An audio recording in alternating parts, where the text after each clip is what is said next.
Good morning student. आज मैं आप लोगों को संस्कार व्याकरण की किताब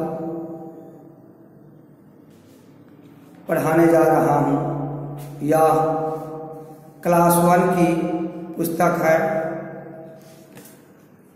आपको मैंने इससे पूर्व आपको भाषा, वर्ण, स्वरों की मात्राएं आपको हम पढ़ा चुके हैं।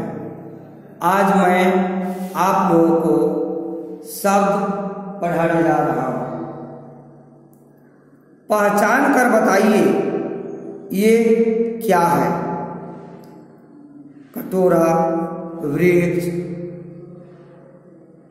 कमल, पेंसिल, मेज, पंखा। इसको लिख देंगे। चित्रों का उनके नामों से परस्पर मेल कीजिए। गिलास, छड़ी, टीवी, शेर, गधा।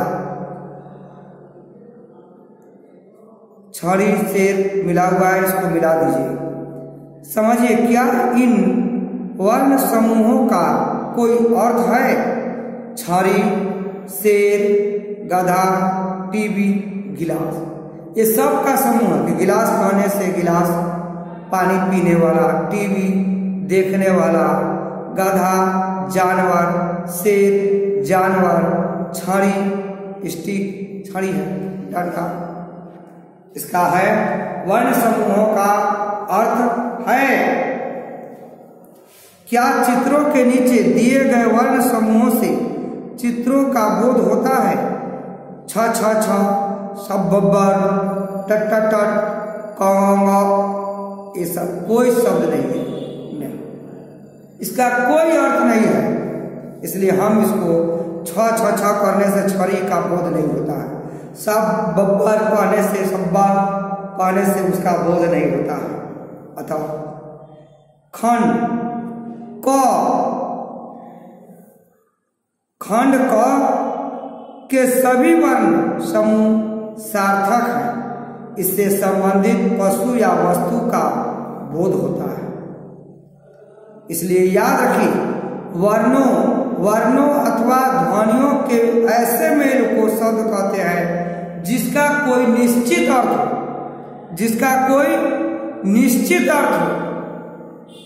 वर्णों अथवा ध्वनियों के ऐसे मेल को शब्द कहते हैं जिसका कोई निश्चित अर्थ हो।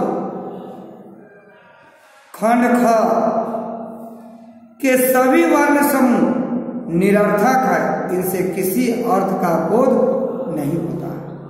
इसलिए हम शब्द किसे कहेंगे?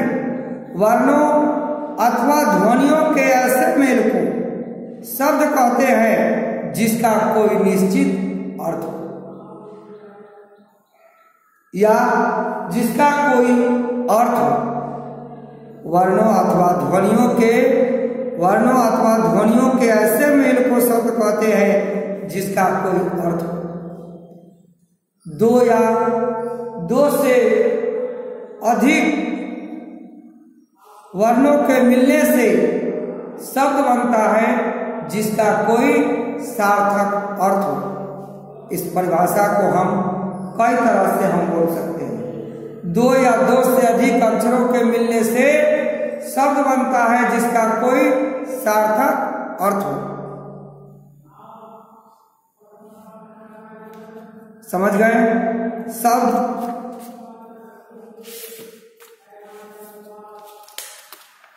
ध्यान देने की बात है। कभी कभी बोलते समय हम प्रायः किसी शब्द के साथ दूसरी मिलती जुलती ध्वनि बोलते हैं, जैसे चाय वाय, पानी वानी, रोटी वोटी, फल वल आदि।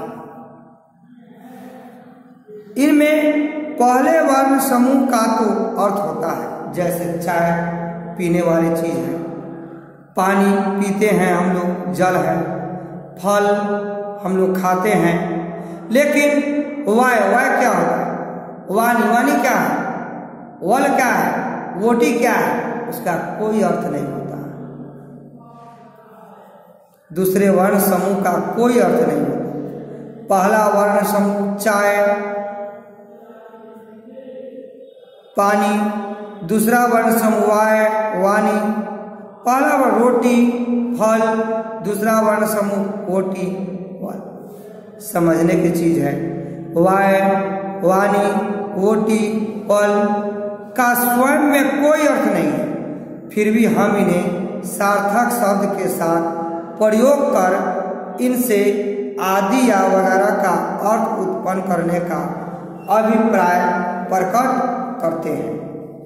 इस प्रकार अर्थ के आधार पर हम शब्दों को दो भागों में बांट सकते हैं।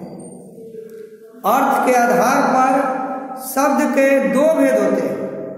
अर्थ के आधार पर हम शब्दों को दो भागों में बांट सकते हैं, एक सार्थक शब्द, दूसरा निरर्थक शब्द। अर्थ के आधार पर शब्द के दो भेद होते हैं, एक सार्थक शब्द, दूसरा निरर्थक शब्द। सार्थक शब्द किसे कहेंगे?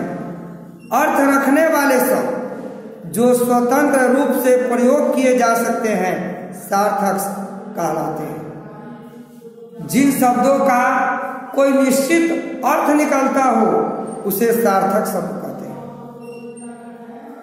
जिन शब्दों का कोई निश्चित अर्थ निकलता हो उसे सार्थक शब्द कहते हैं। या अर्थ रखने वाले शब्द जो स्वतंत्र रूप से प्रयोग किए जाते हैं, प्रयोग किए जा सकते हैं, सार्थक शब्द कहलाते हैं। जैसे पानी, भोजन, फल, चाय आदि। अब शब्द के दो भेद, अर्थ के आधार पर हम शब्द को दो भागों में बांट सकते हैं, एक सार्थक शब्द, दूसरा निरर्थक शब्द। सार्थक शब्द अर्थ रखने वाले शब्द को स्वतंत्र रूप से प्रयोग किए जा सकते हैं, सार्थक का शब्द कहलाते हैं। जैसे पानी, भोजन, फल, चाय आदि। दूसरे परिभाषा के रूप में हम कह सकते हैं कि जिन शब्दों का कोई निश्चित अर्थ होता है उसे सार्थक शब्द कहते हैं। जैसे फल, रोटी, सब्जी, आलू, प्याज, मेज, कुर्सी, टेबल, गाड़ी, टेबल, टीवी, रेडियो, किताब, कॉपी, कलम, ये सब सार्थक शब्द होते हैं। अब दूसरा निरर्थक शब्द, जो शब्द स्वतंत्र रूप से प्रयोग किए जाने पर कोई अर्थ नहीं देते, जिन शब्दों का कोई निश्चित अर्थ नहीं होता है उसे हम निरर्थक शब्द कहते हैं। जिन शब्दों का कोई अर्थ नहीं निकलता हो उसे हम निरर्थक शब्द कहते हैं। जिन शब्दों का कोई निश्चित अर्थ नहीं निकलता हो उसे हम निरर्थक शब्द कहते हैं। जैसे वाणी, ओजन, भोजन, वल, वाय आदि। छछक, पपप, ककक, टटक, फपप, डजट, ननन आदि, जिसका कोई अर्थ नहीं होता है। इन्हें भी पढ़िए। क्यों सब ठीक ठाक है ना?